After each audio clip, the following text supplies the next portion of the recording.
Good morning, friends. I hope you're well. This particular pastor study, I was reflecting on something I saw this morning. And before I tell you what I saw, I just want to say I don't know the person, I don't know the circumstance, so I don't want to be too hard. But it's what I saw, and out of what I saw it was a thought pattern. So we'll just go with that. I'm driving here to church this morning. And as I get to my stop and take my right, I notice there's a woman walking a dog with a girl right behind her. The girl's got one of those fluffy animals, and she's holding it close, and she's kind of playing with it a little bit. And I look, and the mom's walking the dog. I'm assuming it's the mom, but the person's walking the dog, and she's on her phone. And I thought, what an awesome opportunity to talk about the poems that are actually etched in the blocks of cement as you're walking on that sidewalk in front of my block. The trees, they were just passing one of the most beautiful flower gardens in our neighborhood. This woman is meticulous about keeping her flowers up, and I see her out there all the time, and she has a beautiful flower garden. And I thought to myself, not a time to build up this little girl, not a time to put the phone away and to just enjoy God's great gift, which is this earth, this creation that He's given us.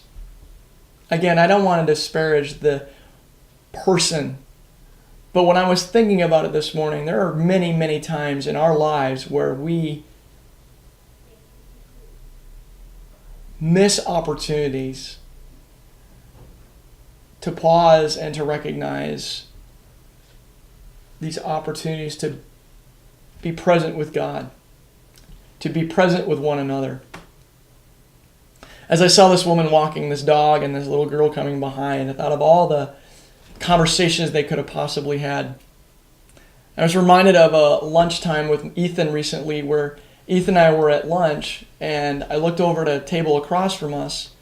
Ethan and I had both put our phones down, which is kind of rare, I know, but we had both put our phones down, and we were talking with each other. We were having a conversation. I looked over at this other table, and I'm assuming it was a father and a daughter, and they were not talking at all. The girl was sitting there drinking her pop or water. He was doing something, and they were both doing this. They were present in the same place, but they weren't talking to each other. And again, I don't want to disparage another person, but to me, there's a sadness in that. And I've seen it many times. I'm not picking on you if you use your phone for business. I'm not picking on you if you're checking things every once in a while, because life is busy and we have to keep up with things. But I am saying that the Word of God says, "Be still and know that I am God, and I will be exalted throughout the earth." That word, "be still," is this word that means cease, stop, don't do anything. Know this knowledge, this amazing gift that I'm God and that I will be exalted in your life, in your difficulties, in your frustrations, in your daily actions. I want to encourage you this week to maybe have a technology fast at some point where it's okay to just put it down and not have to be checking it. If you go on a walk or you don't go on a bike, just enjoy the birds chirping, the wind going by your ears.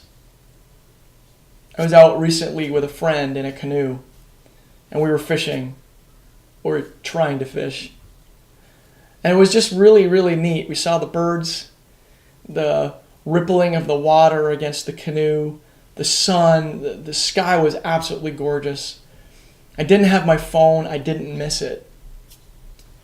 Take a time this week to pause and to recognize that God is sovereign, and He's good, and He brings good things. And have a conversation with another person and be encouraged and encourage them. This life is too short to miss opportunities now to speak into other people's lives. I pray that you have that option this week. Have a great week.